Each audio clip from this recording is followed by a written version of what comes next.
Okay, we'll get going on this. Good morning, everybody, and thank you for joining this webinar this morning. Especially important as we're in the middle of Mental Health Awareness Week here in the UK. So we at Tide obviously wanted to put together a webinar with some of our members about mental health and sort of give you some actionable knowledge and some stories about people's experience with mental health as business owners. We have a really interesting panel, and I'll let them introduce themselves in a minute or two. Just to introduce myself, I'm Kieran Hawker. I'm the event manager at Tide. I have some experience in mental health personally, and I also had some time working with Movember, the men's mental health charity, and did a lot of work around mental health then. So the opportunity to do this event was really interesting to me. We will be talking today about the panel's experiences with mental health in their journey as business owners. We'll then be asking them some specific questions around mental health in the COVID-19 era, about what changes we had to make or what we can and what can do in this interesting time. We'll then be asking each of the panelists for some hints and tips and actionable knowledge you can take away from this session. And then at the very end, the last 15 minutes, we'll have time for a Q&A. So if you have any questions, please do save those for the end and we'll be able to answer as many as we can. Any we can't get to, we'll do our best to answer after the event by email. We're also live tweeting this event on our Twitter channel. So if you have any favorite quotes or the tips during the session, please do tweet them and tag @Tide Banking and we'll retweet those. And also a few of the panelists have got special offers for their services to give you. So look out in the chat section during their hints and tips discussion for the live links for those. So now I will just hand over to the panelists to introduce themselves, starting with Andrew Johnson. Thanks, Andrew. Thanks, Kieran. Hi, everyone. So my name's Andrew Johnson. I'm a therapist and meditation coach. I've been doing what I do for the last 25 years. In fact, I'm just about to go into my 26th year.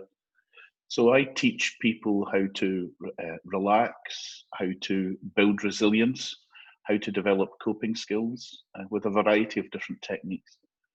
The first sort of 17 years of my career was primarily working one-on-ones and with groups, but I now have digital offerings. So for the last 10 years, maybe a little more, I've had online meditations in the App Store. I've got a 24 meditation apps available at the moment and some online courses. So that's who I am and what I do.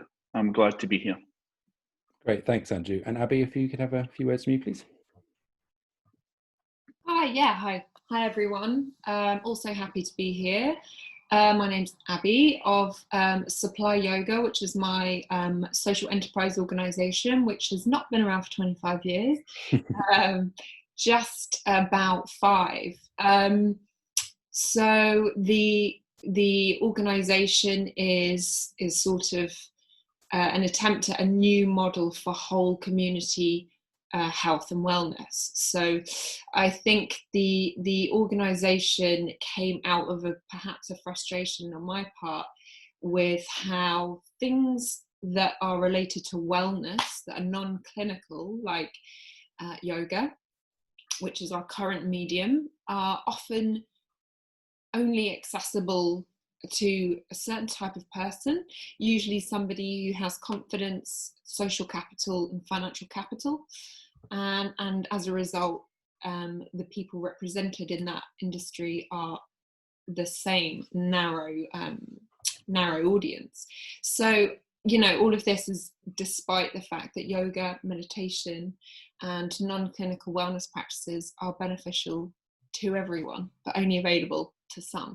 So that's what my organisation attempts to solve by offering commercial services, so paid for classes that are accessible in their content and their price, but we take the profits that we make from the sale of those services to fund free wellness practices for lots of different community groups that perhaps otherwise wouldn't have access to these things because of financial capital or because of lack of confidence or feeling of belonging in that space. So that's what I'm working on at the moment, and currently it's all online.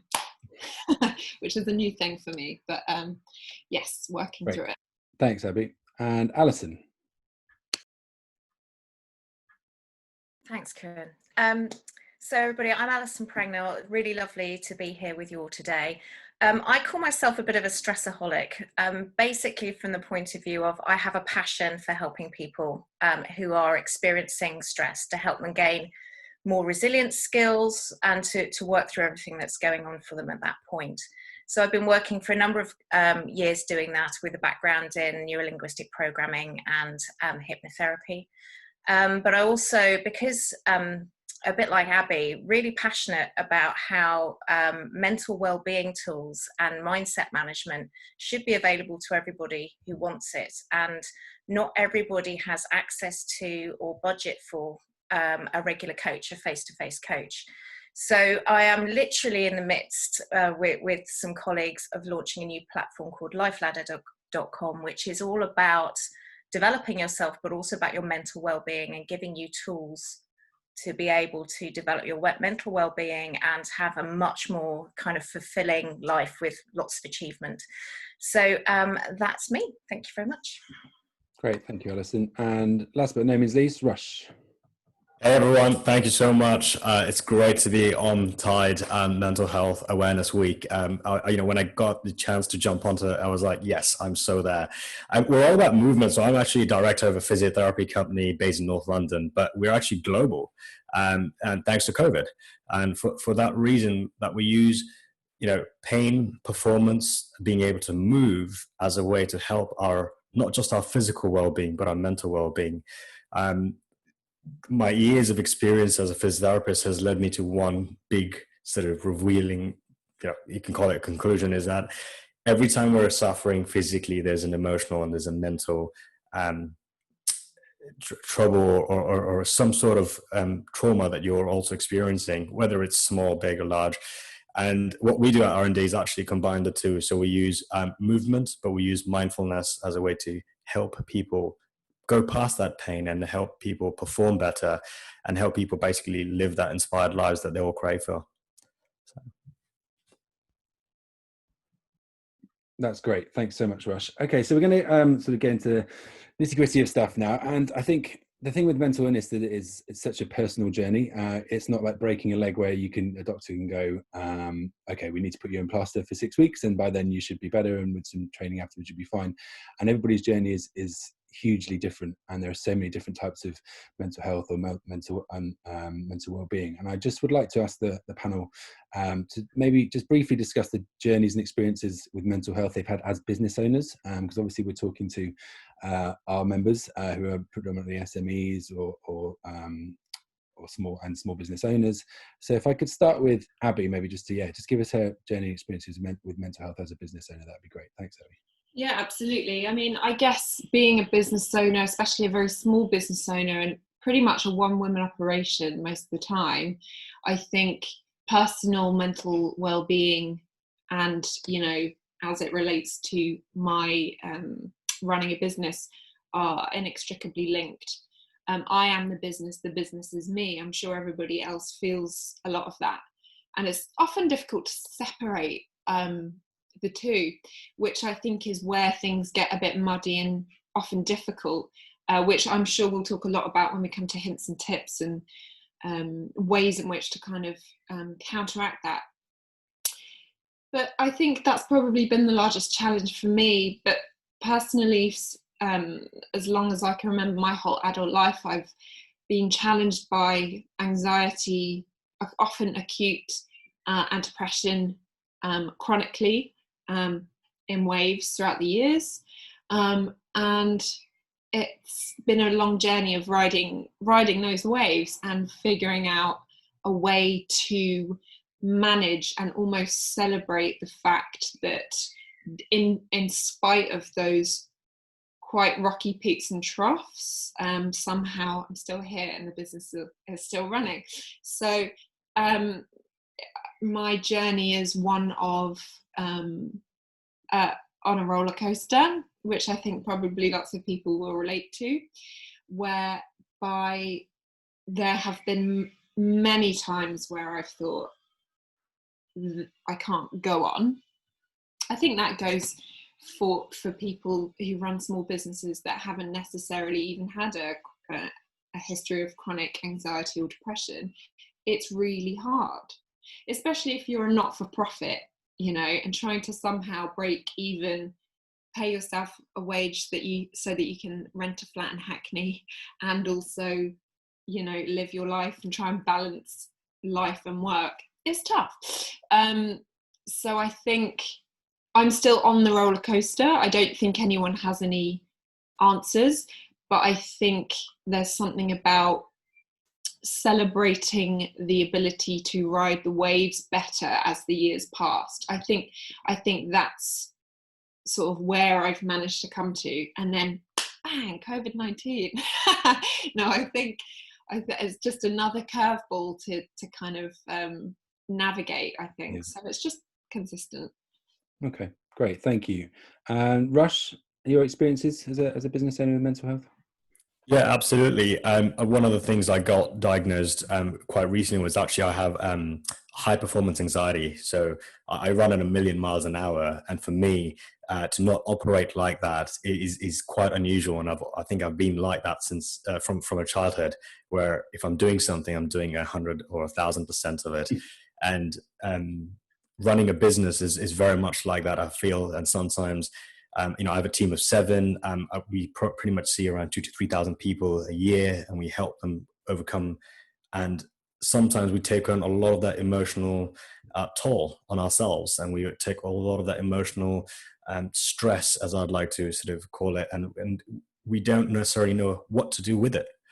And my journey has been one where I've been through pain. I've had 6 surgeries. I've seen the sort of depressive element to pain and suffering, and linking that with opioid use. So I almost got hooked onto tramadol, which is like a really strong painkiller. That's and again, it was purely from the fact that I just woken up from surgery, and I just liked the feeling of of chasing the next high. And it links back to what I sort of started off with, having that high performance anxiety. So if I'm not performing, I feel like I'm not doing myself a service, and I'm not doing my team a service, or my business a service, or my mission a service. Yeah. And a lot of that sort of had a lot of work, and I took some time off to spend settling that down and understanding what it's all about and where it's stemming from.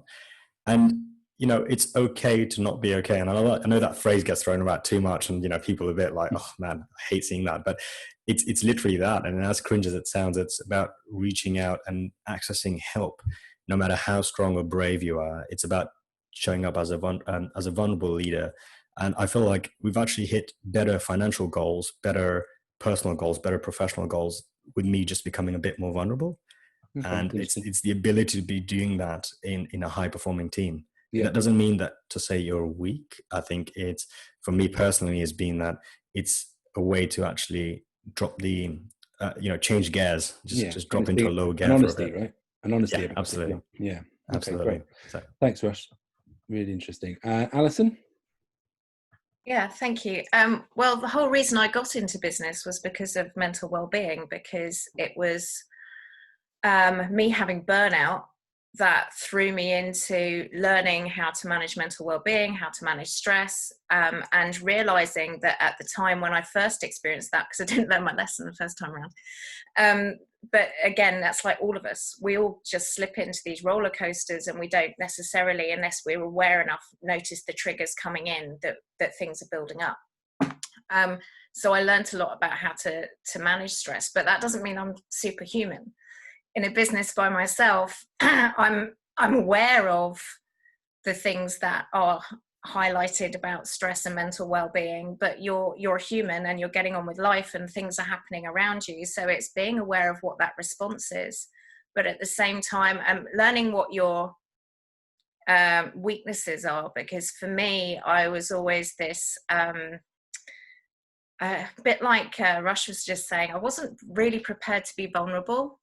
I thought it was a massive weakness, particularly sometimes as women, we feel that we have to push even harder. I know guys, you push really, really hard, but sometimes we feel like we have to step up even more to prove ourselves. And I was stewing in my own juice. I was all of these thoughts going around in my head of like having to sort these things out for myself, and you know, constantly thinking about work, and not having anybody to talk to about things when you're somebody on your own in a business, a bit like Abby was saying, that where you're having to make all of those decisions. So these are all things that, you know, that you have to also learn for yourself while you're helping other people, and ride your own wave of, you know, stress, different things happening in your life. But as everyone else is saying, it's about incremental, building that resilience. So the next time it doesn't, you know, the wave, once you learn to surf the wave and catch it at the right moment, you end up going with the wave rather than it crashing over you. So it's really, really important to notice what your weaknesses are. And that's been the biggest journey for me so far. Thank you, Alison. Really interesting. And Andrew, your experiences. Thanks, Kieran. These are all wonderful stories, and it's just made me think and change what I was going to say. Like Alison, I started off as a clinical hypnotherapist, and I went into learning that trade because I'd hit sort of rock bottom from a relationship issue and a divorce, and felt I didn't have coping skills to help other people. And I went into do an 18-month course in clinical hypnotherapy, thinking I was absolutely perfect and well balanced and just great, and found quite quickly that it was me that I was needing to save rather than anyone else. And that's the mark of some good training, where it's pointed out to you, and by self-realization, you realize that it's the only people we can help are ourselves, truly. And over the last sort of 25 years, I've learned some amazing skills that I can use, but I also recognize that I can be in mid-rant, and someone will then point out to me that I shouldn't be behaving like that. and I catch myself, and then I thank my lucky stars that I have the ability to bring myself back into balance. Yeah. And I think that's the important thing. We're talking about stress, which I think all of us will cover a bit later. Stress is part and parcel of life. We can't deny it. We can't avoid it. I think what we can do, however, is learn skills that make us come back into balance a bit quicker. Right. So it's about self-awareness and learning tools that we can, self-awareness of what's going on, and the discussion about mental health. And again, the changes that I have seen in the discussion of mental health in the last 5 to 10 years are incredible. And it's really has opened up this discussion. So it's all about learning techniques that make you self-aware of it, to realize how it's happening, what's happening within you, and then bring yourself back to balance. Great. Thank you. Thanks, Andrew. That's really interesting. Thank you all for those answers there. Lots of things to think about, and thank you for your honesty. I just want to move now on to some questions based around the sort of times we're going through now. Obviously, mental health has always been important, but maybe now even more so for some people, with the change in circumstance and changing working environments. And I want to start just by asking Abby, obviously a lot more people working from home, or different working environments and different routines. What changes do you think we can make, or that people can make, to the home office, your studio, and maybe your routine to help with mental health, or to keep a check on it? Yeah, absolutely. I guess even if, so myself and my partner have worked for ourselves and spent a lot of time working from home before, but I don't think quite, perhaps took for granted the freedom that we did have to not be inside quite so much when we have studios outside that we can use, and at least change our scenery. I think that's been a big learning curve. I was able to spend half of my time here, half of my time at my studio, and now my studio is the same space in which I work, eat, relax, watch TV, do conference calls, whatever. So it's I've never moved my furniture around so much in my life. Yeah, it's amazing how those small changes make a difference, right? Yeah, and just to sort of adapt for whatever it is you need to use the space for, which is just on a practical level quite interesting. But I think there are a few things that you can do, or that certainly I have found, and I find useful regardless of lockdown, is ensuring that your space is comfortable. I know that sounds sort of like a given, but being kind to yourself and knowing what you need from your space.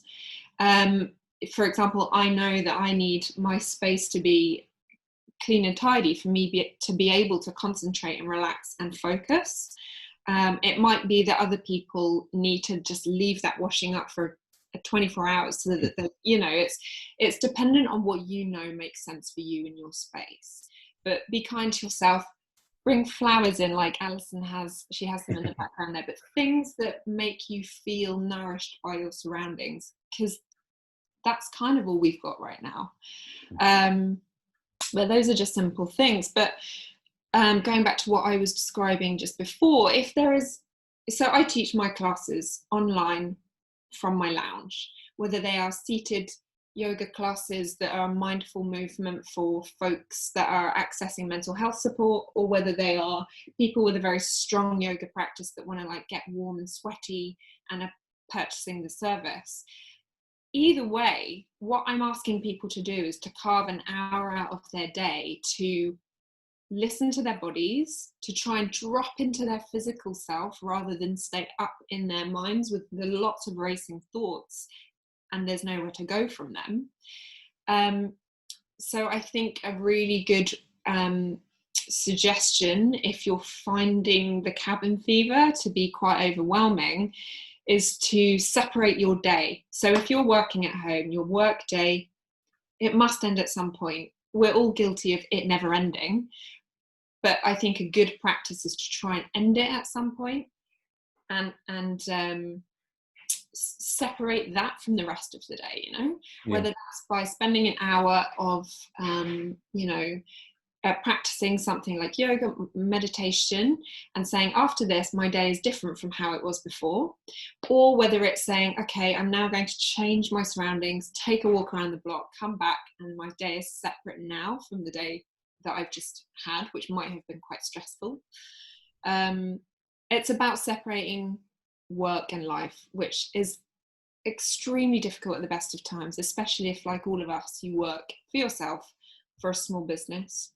A couple of other things that are useful for working from home and perhaps not moving your body as much as you used to. You might be more sedentary than you were before. I think a lot of people are more active than they were before because they're more aware of the amount of time that they're sitting. But I think, and it doesn't require being super fit and healthy and be able to do the splits and stand on your head, but I think developing a very simple yoga practice for body awareness is extremely useful long term. If you can practice or develop a practice for body awareness, you become far more aware of your breathing, far more aware of your shoulders and your neck, which are connected to your breathing, which I'll talk about later, and your heart rate, your state of being, your breath, and your response to stressful situations. We spend so much time with our shoulders up here and our backs like this. We don't know we're doing it because we're in our heads. But if we can say, there's so many of my clients say, oh, I hear you in my ear now. They hear me when they're at their computer saying, drop your shoulders, lift your chest, turn your head a couple of times, take a deep breath. Like, that's all I'm talking about. It's so simple and pretty much everyone is capable. Alison's doing it right now. Me too. I literally just dropped my shoulders as you told me to. I was all hunched over. So I've taken that on board. That's great. I'm just going to move on to Andrew now. Thanks very much for that. So Andrew, I've got a question just about, we've probably got a few people on the call who have small teams or maybe large teams that they're trying to lead, or maybe their team is their family. And I just wondered sort of best practices for leading a team in inverted commas during this time in terms of mental health.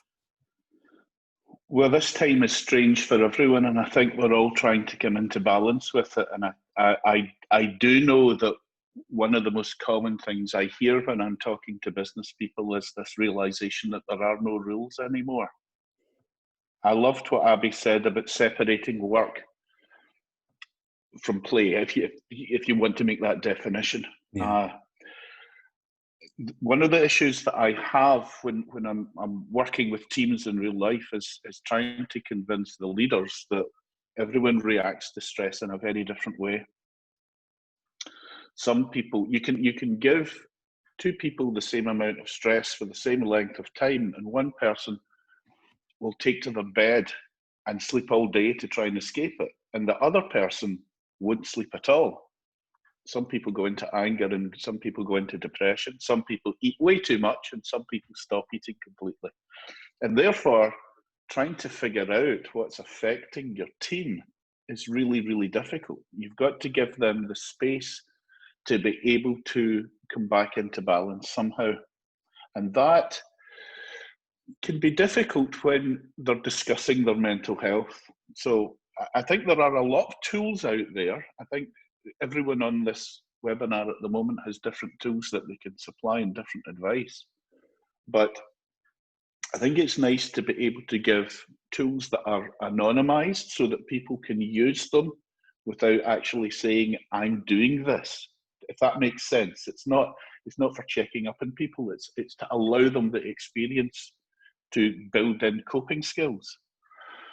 But I think what's really important about finding tools that you can give your team to build coping skills is that it gives a team a common frame of reference. I've seen this when I've been teaching in the past, where team members remotely or working in the same building can see people going through a bit of anxiety or stress.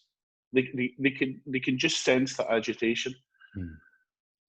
And they don't have the language or the tools to be able to say, so they'll do the usual thing. Come on, do you want to just talk about it, or go and have a fag, or have a glass of wine, or go and kick a lamppost or something.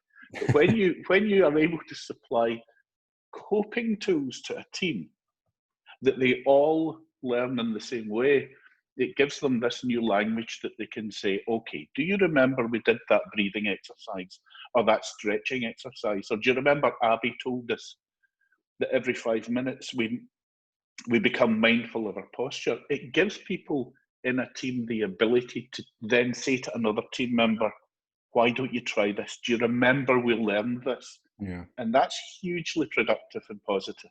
That's a really good point. So I think that's one of my best tips is giving people a frame of reference that they can all relate to. Perfect. That's really helpful, Andrew. Thank you for that. Rachel, I think you'll probably touch on it a little bit later in your slides, but I just wondered if you could maybe give us an overview of what you think the links are between good physical health and good mental health. Yeah, absolutely. So just coming on to Andrew's question a little bit, I think one of the things that I love is culture. Culture is everything to me. And part of that is having a safe space for people to talk. And you have to cultivate that as a leader, and having run teams and having people who have gone through extreme depression, extreme anxiety, and still have a place where they can perform, and still be vulnerable enough to talk and still be vulnerable enough to have the tools necessary, I think are important. Which leads me into movement. A lot of us are now understanding the power of movement. Who remembers the time when it was one timer outside your house for a bit of exercise and then get back in? Who remembers that? Now, if you imagine people are trapped in this environment, and the only thing they can do is move and get up and start shifting. One of the things that we know from a lot of research is that pain and posture actually doesn't matter. So this is a bit of a spanner in the works. It's not about posture. It's about the time spent in the posture. And with that is the pain associated with it. We always tend to think pain as a bit of a suffering, or, it's danger, but actually it's just the body's way of alerting ourselves to something not being right. And as soon as we start making those distinctions, we start changing how we perceive pain in our heads. And then that allows us to kind of shift to what we want to use as movement. It could be yoga. It could be just get up from my chair and then sit back down. It could be step outside onto my front driveway, wash my car, come back upstairs. I don't think anyone does that, but it could be something as simple as going downstairs, making a cup of coffee, and then coming back up. And then I always sort of advise people that, look, physical exercise doesn't need to be, you need to be with Joe Wicks at 9 a.m.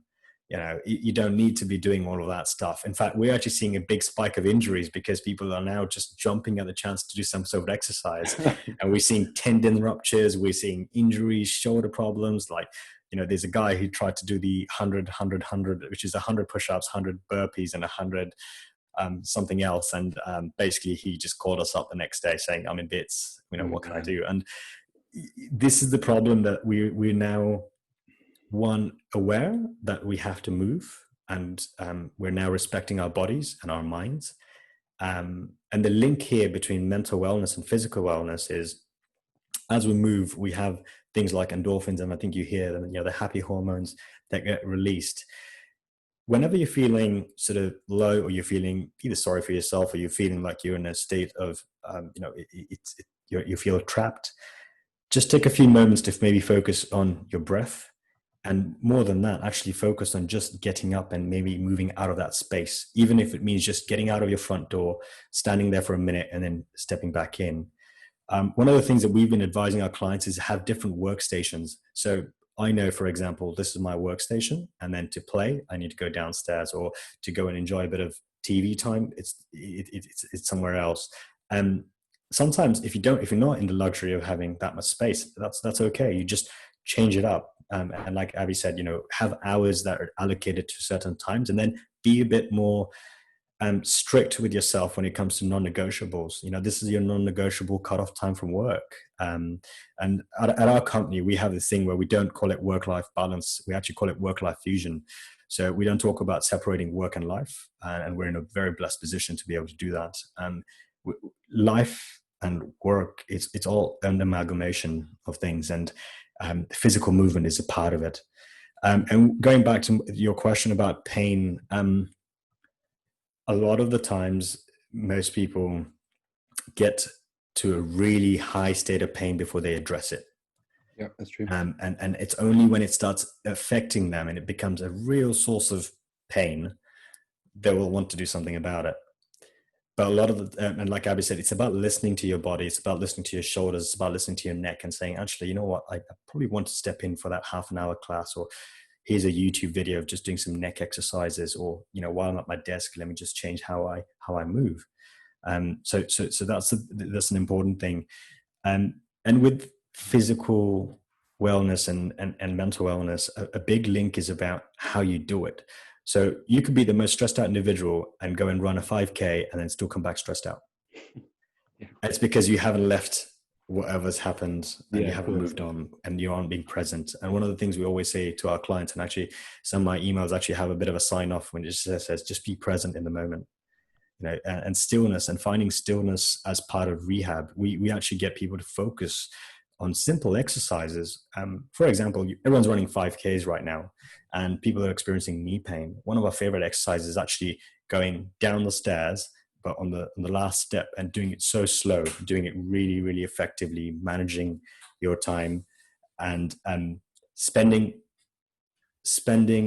time getting tuned into that exercise, like really focusing your energy onto it.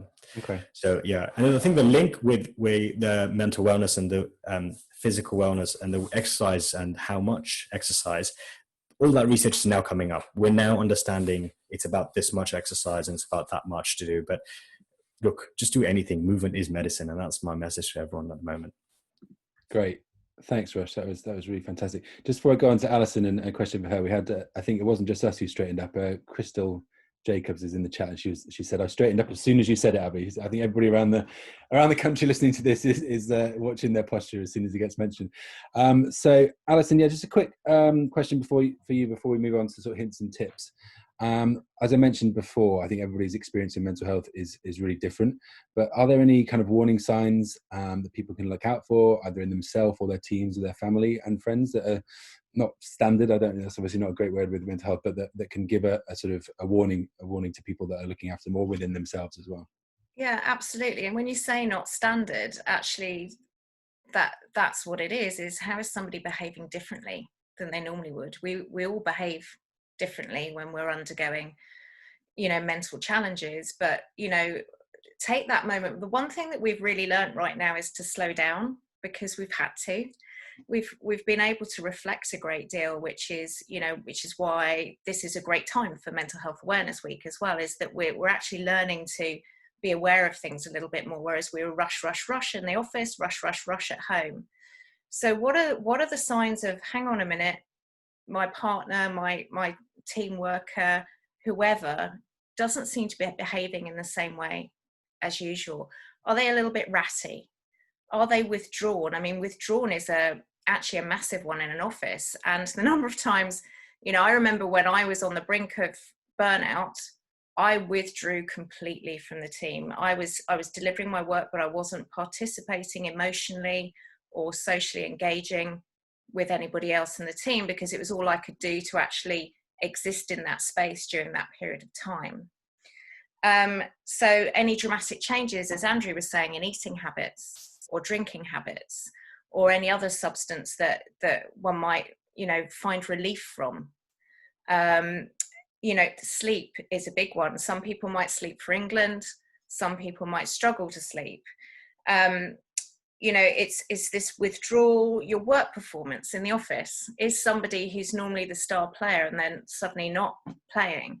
And I think a lot of the time, this theme this week about Mental Health Awareness Week about kindness is amazing, because just to take that moment to stop and ask somebody how they're doing, just completely allow them to be vulnerable, as we've already talked about, because what we're all learning as humans right now is that it's actually okay to be vulnerable, and you can therefore get help. But also that kindness towards yourself. Because how many times have you been struggling to sleep, realized you're eating a lot of chocolate, over-exercising, not quite getting your deadlines, getting ratty with your partner, all of these things, and we just think, oh, it's just modern life. And then all of these things just roll and roll and roll and roll, and then you get angry with the children, and you're like, why am I getting angry with my children? All of these things just roll and roll and roll until you get to a point where it just becomes overwhelming. So what about where we've got time and we're not commuting, or when you are back commuting, having an app to meditate, having that moment to just get out of your thoughts, reflect on yourself, be kind to yourself. Is there pain in your body, as Rush was saying? Usually the first sign of things going wrong. And just, are you being moody? If you're a team leader, when you're under stress and you've got high levels of cortisol, your peripheral vision goes. So your awareness of everybody else in your team, they might all be struggling, but you won't be aware of it because you are on your singular mission. So be kind to yourself. How are you doing? Take an audit with yourself, or be open with your team, like going, guys, am I being a bit ratty?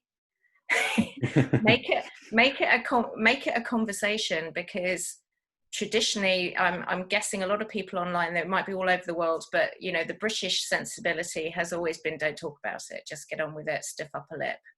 Let's talk about it, be kind to ourselves, be kind to others. But what is this? How does somebody normally behave? How have they changed? Is it a dramatic change? Is it they're just looking not, they haven't ironed their shirts, or they're not, just don't see themselves? Stop and ask. Okay, great. Thanks, Alison. That was really interesting. So now we're going to have a few minutes on some hints and tips and some actionable knowledge from our panelists. There'll be some slides which I will attempt to share when we get onto them. But we're going to start with Andrew. And so this next few minutes will give you guys a chance to take something away from this session, hopefully. And some of the panelists also have some special offers for their services. As they mentioned them, we will be putting them into the chat room.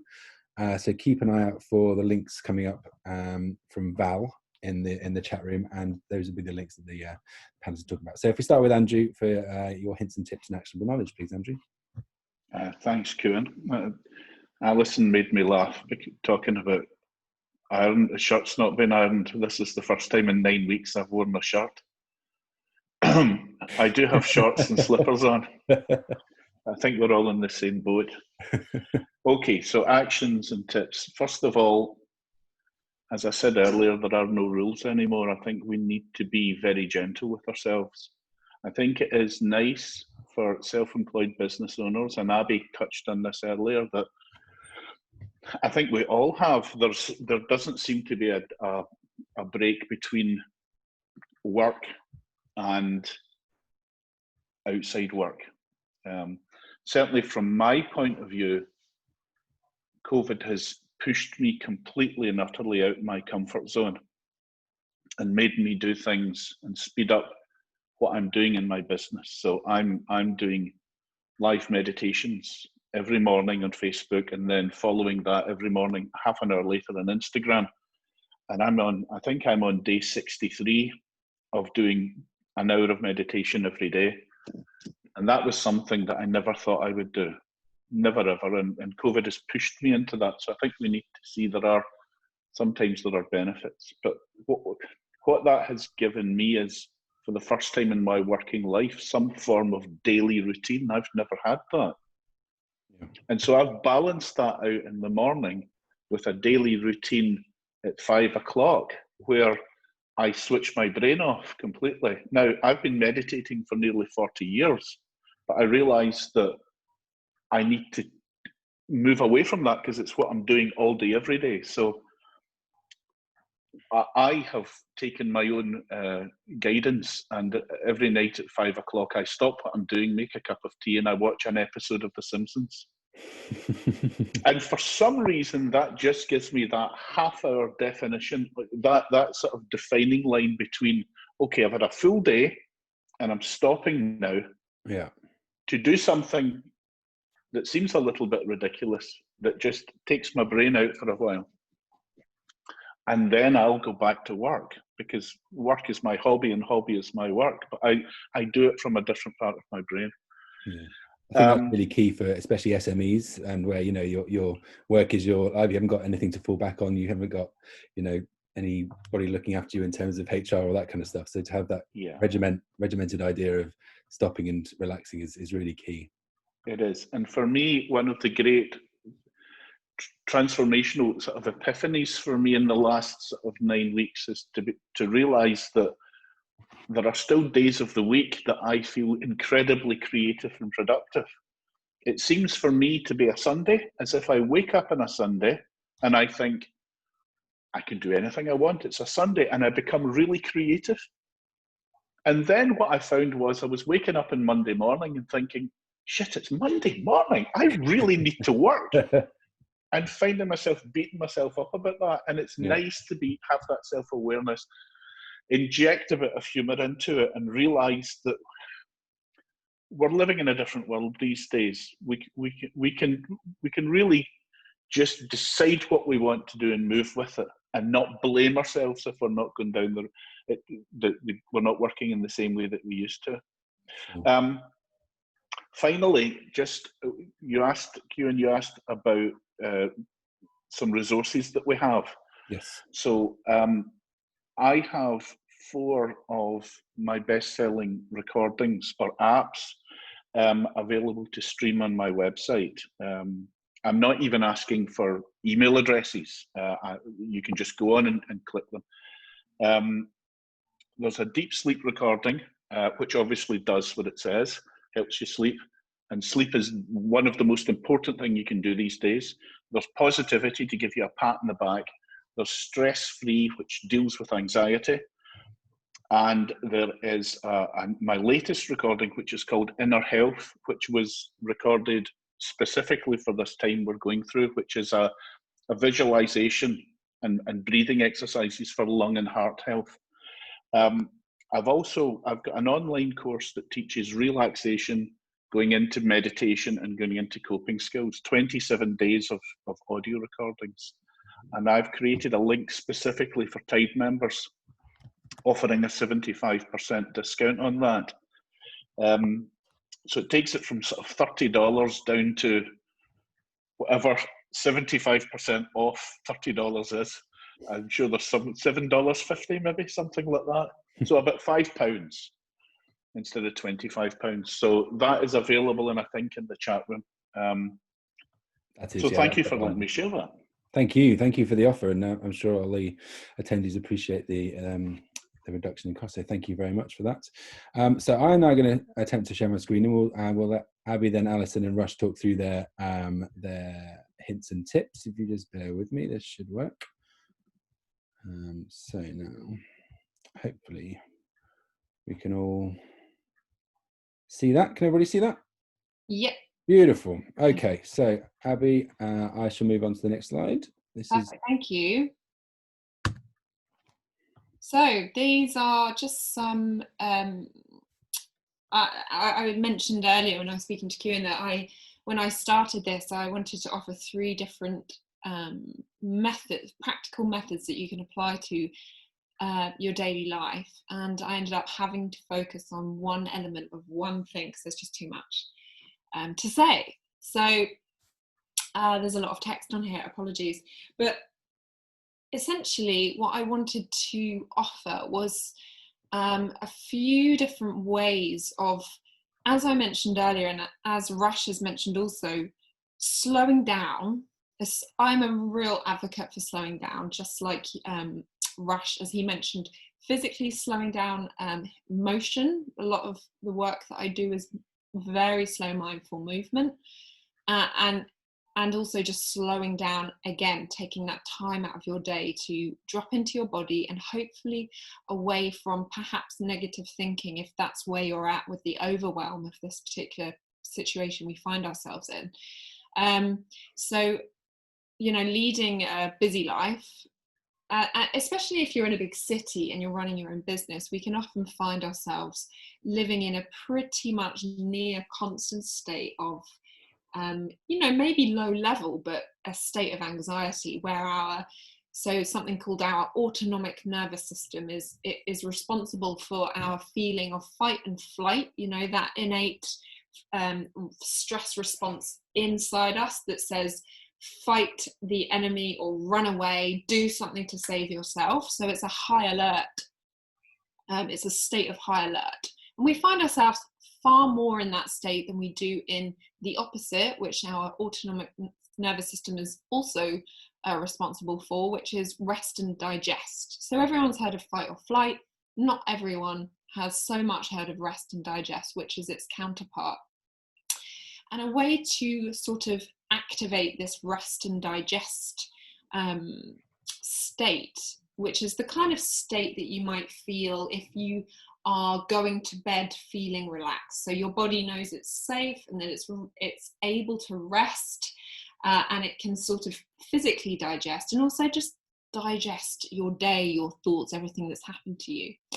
So when we're in fight and flight, we spend a lot of time breathing in our upper lungs or our chest, sort of shallow breathing, almost a kind of milder version of panic breath, like this, which is where we get to when we spend a lot of time at our computers, as I described earlier, when we're kind of folding over and hunched, and in our minds. So a good way to counteract that, again, is by finding your posture, finding space for your body to actually breathe from the diaphragm. You know, we can't breathe from the diaphragm if we're folded forwards. If we can sit up and give ourselves space, it's going to be a little easier. And also, when we're not breathing from our diaphragm, we're breathing from what they call accessory muscles, which are around our neck and shoulders and in our ribs, and all of those places that you might find you feel pain after a long stressful day sitting at your computer. You might find your shoulders and neck are painful if you spend all day sitting, reading, staring at your screen. So a way to counteract that is by again, trying to breathe diaphragmatically, or what they call belly breathing, because you're almost breathing from where you consider your belly to be, even though you know your lungs are up top. So there are a few ways you can do that. Really simply, again, taking 5 minutes out of your day to simply turn away from your computer, maybe close your eyes, and try breathing slower. That's it. Slow exhale initiates that rest and digest response in your body. As simple as that. So you don't need to be an expert in breath work or meditation. Simply turn away from your computer, close your eyes, put an alarm on for 5 minutes time, and breathe as slowly as feels comfortable. Another way to make sure you're attempting to breathe diaphragmatically is by taking one hand to your chest, one hand to your belly. And if you practice yoga, you might hear your teacher say this a lot. Again, closing down your eyes and just breathe and feel what's happening underneath your hands, and see if you can breathe down into the hand that's resting on your belly. Simple as that. Again, another way is to, when perhaps you're breathing slowly, is to extend your exhale. Another simple technique, just for a few minutes, for as long as feels comfortable. And again, as we described earlier, movement, as Rush also was saying, slow movement, focusing on the areas that hold a lot of the tension that you feel when you are stressed. It's just finding movement in that. So I always start all of my classes, no matter the ability or knowledge of the participants, with very slow neck and shoulder movements. It's a good litmus test to figure out how are we in our bodies. If you're moving in your head and you're finding clicks and clunks and you think, oh, I haven't moved in a while, use that information to inform how you then develop your practice moving forward. So these things take 5 minutes, one of each thing every other day. It will have a big impact. I hope that's useful. That's great, Abby. Thank you so much. So we'll now move on to Alison, if I can get my computer to work. 1 second. There we go. So practical tips for resilience. Yeah, perfect. So I just wanted to, I've got an awful lot to say, as everybody has, so I was trying to simplify it as much as possible. And what you guys have already noticed with everything that we've been saying today is we're saying a lot of our mental well-being is to do with what's going on physically in our bodies. So there are other things that can contribute to that sometimes as a coach hasn't necessarily been the first thing my clients thought of that's contributing to you know, how they're feeling mentally, whether that's stress or overall their mental well-being. And all of these things contribute into enabling you to relax, because everything is connected. So I call it set and connect. So first of all, sleep. As previously discussed, all of us have different sleeping patterns, but particularly now with COVID-19, some of us have been thrown out of our normal sleeping patterns as well, and finding ourselves a bit discombobulated or not getting enough sleep or too much sleep. But sleep is vital for resetting both physically and mentally. It actually detoxes the brain. So getting good quality sleep is vital for your mental well-being. So getting yourself into a structure, even though you're able to lie in a little bit more than usual at the moment, perhaps, get yourself into a structure for sleep. And that regular sleep pattern will help you manage those ups and the downs emotionally. We know this because we teach our children to go to bed at a certain time, because otherwise they're going to be a nightmare the following day. But we don't always do this ourselves. So it's really, really vital. Recommendation: ditch the technology in the bedroom, because the way that it's made from your smartphones or just the light in the technology, it continues to trigger your cortisol, and your cortisol is activated as a stress response in your body. And your body is designed to, as of a kind of like 10 o'clock in the evening, to switch into melatonin, which helps you sleep. If you're still pushing the cortisol, you're pushing your body out of its hormonal rhythm that helps you sleep, rest, digest, detox. And taking that around the other side is during the day, even when you're back in the office, make sure you get sunshine, because that gives you that melatonin. And that then activates, that gets into your bloodstream, into your body to activate later in the night, to get you into a regular rhythm, because everybody gives cortisol a bad name, but it is actually there to help us, you know, run away from dinosaurs and to get us up in the morning. So it's just about having the right balance of it. Eating, this has already been mentioned as well, but unbalanced nutrition, it just leads to unbalanced emotions. I've experienced this myself when I was in deep burnout, not eating properly. And particularly for women as well, it can massively throw out your hormonal system and everything that's going on in your body. So get yourself on track, even if it's just by starting that you're adding in more fruit, or that you're reducing the number of processed foods that you're eating, to give your body what it needs to be hormonally balanced, because if you're not hormonally balanced, it will affect your mental well-being. Water. We're all told about water. Water is the source of life. It helps you cleanse. It keeps you balanced.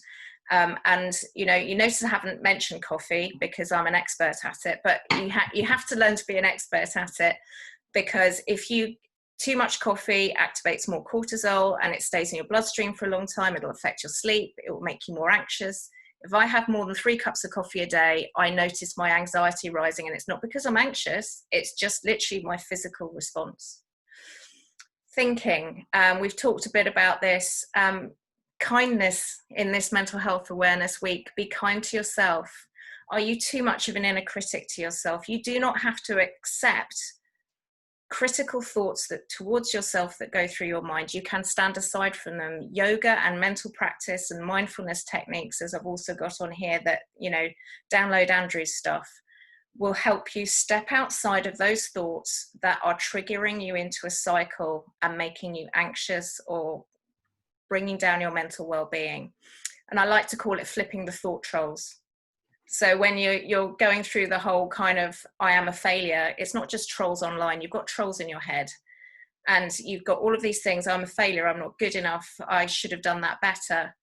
Well, maybe you just haven't succeeded at that yet, but you are doing X. And do you know 100% universally in the whole of the universe that thought is absolutely unequivocally true? It probably isn't. So therefore, there's a different possibility. And then connect is about, we're humans, we're about tribe. And we are far happier, far more balanced when we have a tribe around us. So connecting with your tribe, to connect to others in phone or web or in person. I jumped right to the bottom bullet point on that. But physically, everything everybody else is talking about, get out of your head, connect with your body and yourself. Emotionally, allow yourself time to connect with your emotions. They're telling you something. They are linking to pain. They're linking to your mental well-being. They need to be recognized. They're there saying hello for a reason. You can allow yourself to cry if you need to cry, because that needs to be expressed. Allow yourself to connect. And the tribe thing, there's I can't remember the exact percentages, so I apologize, but there is a beautiful piece of research that says how your cortisol drops the more you connect with people.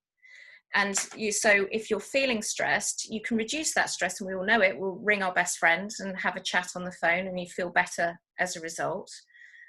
But if you actually see people's eyes, so the next best thing in COVID time is to do this, get on a Zoom, seeing people's eyes, talk to them, your cortisol drops, your stress drops even further. And then meeting in person, seeing other humans around, further reduces that stress response. And it's actually, there's a beautiful piece of research that shows that. So connect to others, connect to yourself, and look after the physical state, and just don't accept nonsense that goes through your head. You don't have to. That's brilliant. Thank you, Alison. Really interesting. Before we go on to the next few slides of the rush, I just want to say we are obviously running a little bit over time. I realise that people might need to have other things to do at 12 o'clock, but we will continue with rush, and we will have a Q&A session as long as people are online. But I do appreciate people may need to leave. Just so you know, we are recording this session, and it will be available on our website from next week, and we'll send the link around. So if you do have to drop off, it's been great to have you, but if you want to stick around, please do so, and I'll let Rush continue.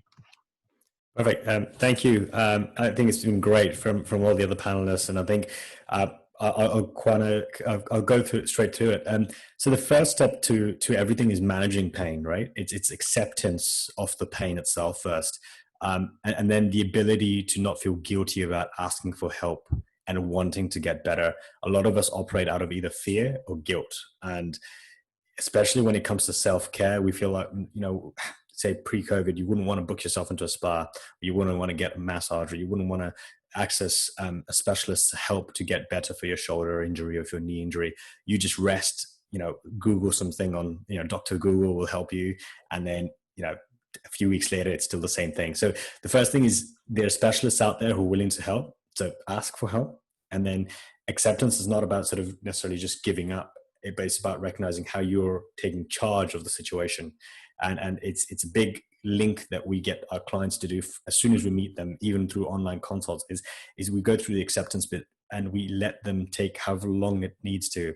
I'll give you a quick story. We had someone who spent nearly £10,000 elsewhere with all sorts of contraptions, getting all the help that she can get, and with her back pain, and she had like disc surgeries and all sorts. And she spent 3 months with myself, and I never put my hands on her. I never did any manual therapy. I just listened. And the only reason why she wanted to, she loved being in back pain, was that it connected her to her husband, because her husband would look after her. And these are deeper questions that you wouldn't understand, that we as physios see. And we understand that, this pain is chronic, and this pain is physiologically, MRI scans look pretty good. Getting her to move, she's barely able to get up from the chair. So it's about first going through that deep questioning and get some help, get some professional help.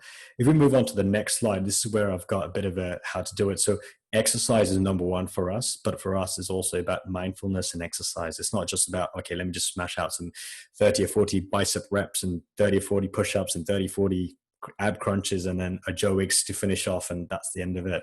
It's none of that. I really applaud people who are doing it, but I think quieten your mind a little bit.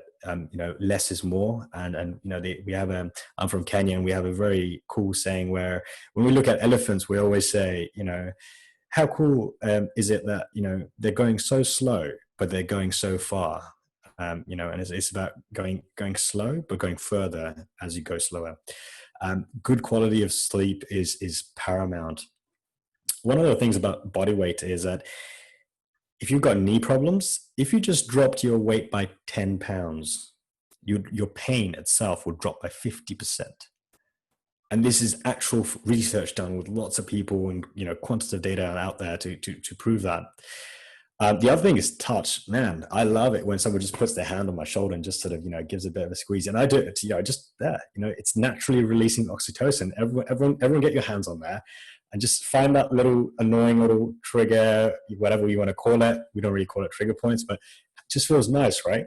So get yourself self-massaging, like look after yourself. Look, you've got this one body, you've got this one mind.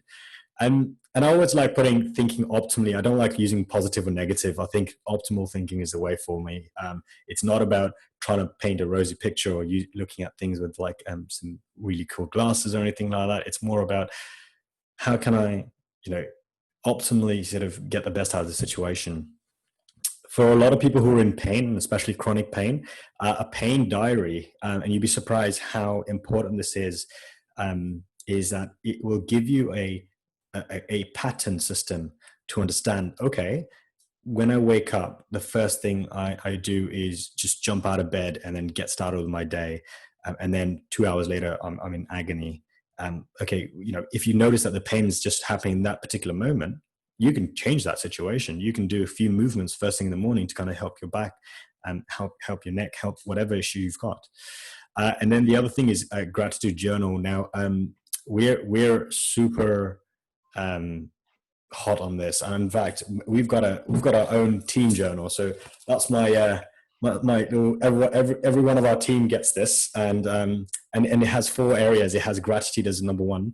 It looks at basically the top 3 goals, and then the reflections in the evening, and then some thoughts and ideas that they might have, and that's pretty much it.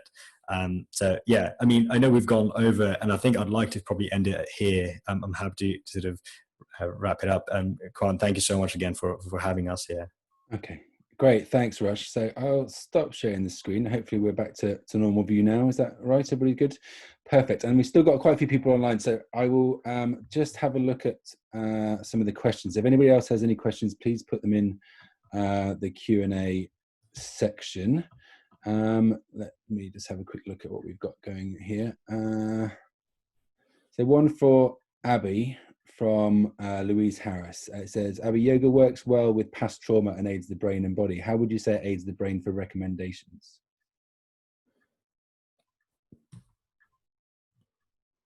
Hi, Louise. Thanks for your question.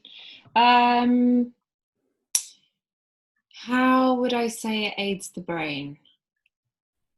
I mean, neuroplasticity wise, I'm not a neuroscience expert. I train with and I'm taught by neuroscience experts, but I wouldn't claim to be one myself. There are, so some of the things that I was describing earlier. So I suppose when people think about yoga, they imagine long limbs, bending, stretching, upside down, all the rest of it. So physical postures, making shapes. But I think the longer people spend on a journey with a yoga practice, the more they perhaps begin to understand that the breath is almost principal to that. It's the first thing that makes a big difference to your body and your relationship with your physical body. And I think so. A lot of the clients that I work with in the social impact side of supply yoga's model means that I work with a lot of people who are living with long-term health conditions, who are facing mental health challenges, or who ironically are usually, in the before times, are socially isolated, and also displaced communities also. So tied up in all of those different communities, whether they are from, whether they are physical challenges or mental health challenges, there is trauma, as Rush was describing earlier, connected to all of those things. And I think yoga and the way that I practice it and teach it, which is oftentimes for people with low mobility or zero knowledge or zero experience, is sitting in chairs, moving and breathing, and in the before times, in a space with other people. So I suppose, to answer your question, from my personal experience with how I have seen yoga aid people's sort of recovery or to change their thinking and the way that they relate to their bodies, is by slowing down, by changing patterns of breath, which physiologically is, effective for how you relate to your body and your breath, and that body awareness that we talked about earlier. But there's also something about the social togetherness of being in a place with people, not at the moment, but online with people, and having made a decision to be there. I always say to people that perhaps come in feeling a little bit intimidated or a little bit like, I'm not sure about this, I've never done anything like this before. I always say, the fact that you've decided to be here, your work is done. You've made a positive decision for yourself to do this hour of sitting and breathing. If you sit and breathe, or if you sit, you take a nap, whatever you do, at least 50% of your work is done by just the fact that you've shown up here. So I suppose, in my experience, people's regular decision making to do something positive for themselves over time cultivates a really positive relationship with themselves, their breath, their body, and the people around them. So that's kind of the currency of what I do with people who have experienced trauma. I hope that makes sense, or is at least touching on an answer for your question. I think that's great, Abby. Thank you so much. We have got more questions coming in. I'll keep going, as long as I don't want to eat into panelists' time, as long as you guys are happy to stick around for a bit. Is that okay? Perfect. You've got 5 minutes, Andrew. That's great. I know there's a few more questions coming in. So one from Ali Chandler saying, Alison, your comment really resonated with me as I sit here stress eating chocolate when work demands are so high at the moment. Do you have any advice for dealing with stress during the working day when we feel that there's no time to take a break? My question is, for what reason do you think that you have no time to take a break? That was going to be my response too. I think maybe in certain places it's pressure from the top down, potentially.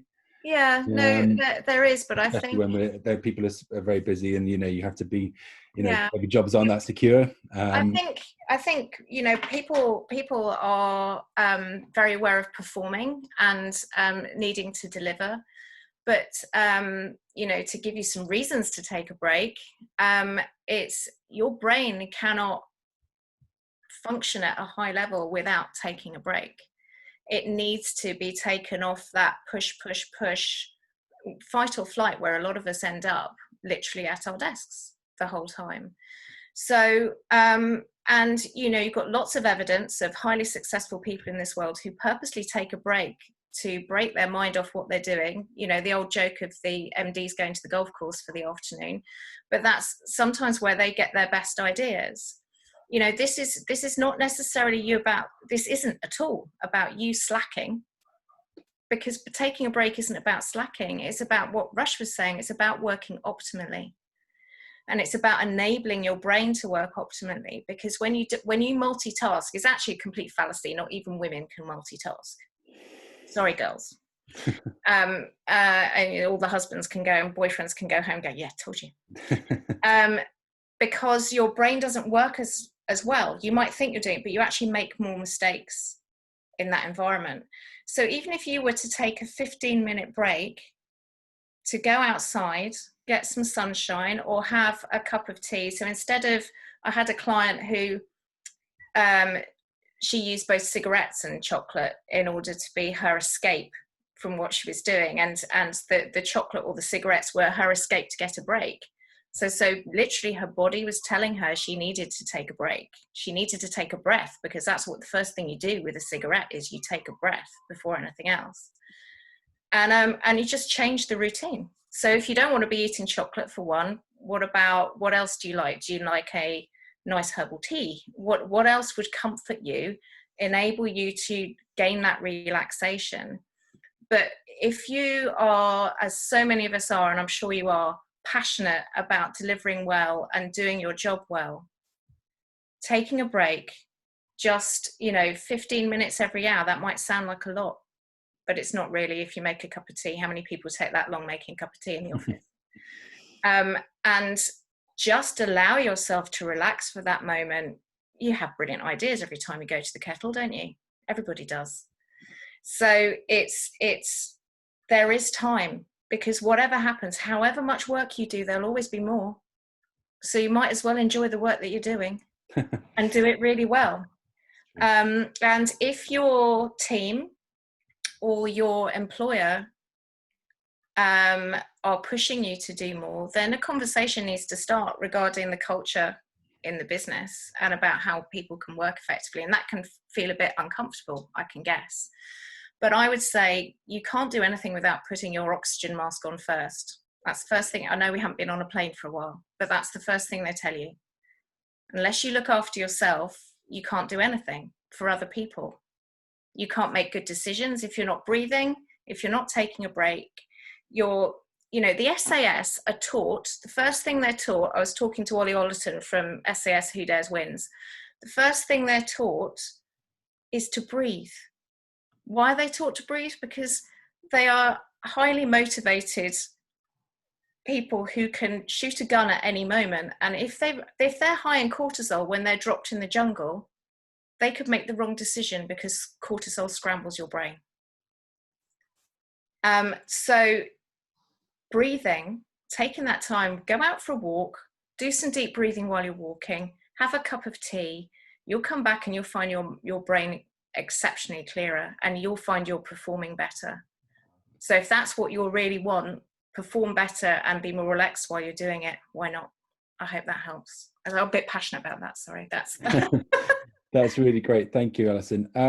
I might just throw one more question in, and then anybody who's put questions in hasn't had them answered, I apologize for that, but I will circulate these to all the panel, and we'll maybe try and send out an email to you once we get them answered after this event. And just one last one, and Andrew, if you need to drop off, please do so, but thank you so much. From Walter, he has said, I heard some of the panelists say earlier that they find it difficult to leave the feelings behind after a long day of work with clients. Does any one of you know how to set a filter to preserve your own physical and mental health? We touched on it slightly. Anybody can take that one. I think Rush had his hand. Yeah, I'll definitely. I mean, I see patients I had a Seattle patient that I was seeing. I was seeing patients in Africa, and I was seeing patients in London, and I pretty much can be booked with around 30 patients a day. And by the end of the day, all I've been doing is staring at a screen. And then I've got my management side to think about. Then I've got my team to look after. Then I've got my family to think of. And I've got so many other things that on my to-do list. And if I don't start the day with the top 3 goals that I want to achieve, and also forgive myself if I don't achieve them, and say it's okay. And if I don't start with that sort of thought in my head, I think I find that I'll carry on till 12 a.m. and I'll still not get things done. So that's the key thing, is separating the tasks and then having some time limits to it. And I think also going back to that is the thoughts are just, again, high expectations you're setting yourself. And a lot of the times we set too high an expectation for people who work in high performing teams. And I know Tide is definitely one of them, and people working at Tide, or anyone for that matter. And it's about letting yourself, being kind to yourself, and again, just letting yourself know that it's okay. And then I've started doing this, and it's quite cool. I email myself whatever I think I haven't achieved. I'll email myself, and I'll email it, and then I won't open my emails until the next morning. Yeah. And it's been a revelation. I just think, wow, why didn't I do this earlier? That's really interesting. It's almost like, okay, well, at the end of the day, it's fine. I've just drawn a line. And then the other thing is accountability. So I have one of my team members check in on me, and she wants me to FaceTime or like message me, or get me to basically get up from my chair. So I'll have someone holding me accountable, not to kind of carry on working. That's great. Thanks, Rush. So I think we'll bring it to an end there. Like I said, if your questions haven't been answered, I will take note of them and I'll circulate it to the panel and try and get in touch with you. If you have any more questions, I think my email is on the Zoom information that you had. So please do send them to me, and I can then put them across to our panel. And I'd just like to say a huge thank you to Alison, Abby, Andrew and Rush for taking their time out today. It's been really interesting, and to see that we've still got 36 attendees on after we had a sort of high of about 60, I think, at some point, 20 minutes after the end time of the session, speaks volumes. And it's a really important topic, and one that we should, I think, cover a lot more, not just in Mental Health Week. But thank you so much for your time. It's been really insightful, really interesting, and I hope I know the attendees would have had things to take away from them. So again, just to remind you, this session will be available on our website from hopefully next week, and we'll send an email around confirming that to everybody that attended. But for now, thank you to the panel, thank you to the attendees, and we'll see you hopefully again at another event soon. Thanks very much. Thanks for Bye. having us. Thank you for hosting. Bye. Bye. Cheers. Bye-bye.